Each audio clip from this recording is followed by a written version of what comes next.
Hamas کے نئے سربراہ یحییٰ سنوار کی شہادت کے بعد تنظیم کی جانب سے اس بات پر غور و خوض کیا جا رہا ہے کہ اس کا نیا سربراہ کون ہوگا۔ حماس کے نئے سربراہ کو چننے کا اختیار تنظیم کی شورا کونسل کے پاس ہے، جس کے ممبران کی تعداد 50 ہے، جو کہ اس وقت غزہ، ویسٹ بینک، قطر اور دنیا کے دیگر ممالک میں موجود ہیں۔ نئے سربراہ کے طور پر 5 افراد کے نام سر فہرست ہیں، جن میں پہلا نمبر یحییٰ سنوار کے بھائی محمد سنوار کا ہے، جو کہ اس وقت غزہ میں القسام بریگیڈ کے سربراہ ہیں۔ اسرائیلی حکام کے مطابق وہ غزہ میں ہی موجود ہیں اور اس بات کے شواہد ہیں کہ وہ رواں سال اگست تک یحییٰ سنوار کے ساتھ موجود تھے۔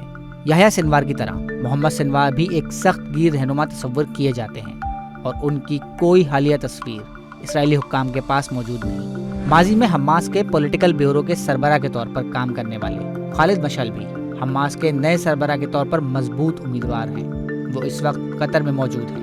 1997 میں انہیں اسرائیلی ایجنٹس کی جانب سے زہر دے کر قتل کرنے کی کوشش کی گئی تھی، مگر اردن میں اسرائیلی ایجنٹوں کی گرفتاری کے بعد اسرائیل نے زہر کا اینٹی ڈوٹ فراہم کیا تھا، جس سے ان کی جان بچائی گئی تھی۔ قطر میں ہی موجود ایک اور رہنما اور یحییٰ سنوار کے نائب خلیل الحیا بھی حماس کے سربراہ کے طور پر چنے جا سکتے ہیں۔ غزہ کے حوالے سے ہونے والے حالیہ اور ماضی کے مذاکرات میں خلیل الحیا حماس کے چیف نیگوشیٹر رہے ہیں۔ موسیٰ ابو مرزوق نہ صرف حماس کے بانیان میں سے ہیں، بلکہ وہ تنظیم کے پولیٹیکل بیورو کے پہلے سربراہ بھی رہے ہیں۔ 5 سال امریکہ میں رہنے کے بعد انہیں دہشت گردوں کی فہرست میں شامل ہونے پر ڈیپورٹ کیا گیا تھا۔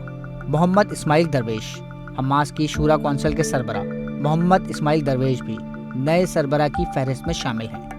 اسماعیل ہانیہ کی شہادت کے بعد ان کو حماس کا قائم مقام سربراہ مقرر کیا گیا تھا۔ حماس کا سربراہ غزہ کے اندر سے ہوگا یا پھر قطر میں موجود رہنماؤں میں سے۔ تنظیم کی جانب سے یہ فیصلہ بھی طے کرے گا کہ وہ مذاکرات اور جنگ کو کیسے آگے بڑھانا چاہتے ہیں۔ مزید نیوز اپڈیٹس اور ڈیجیٹل سٹوریز کے لیے سبسکرائب کریں ڈان نیوز پاکستان۔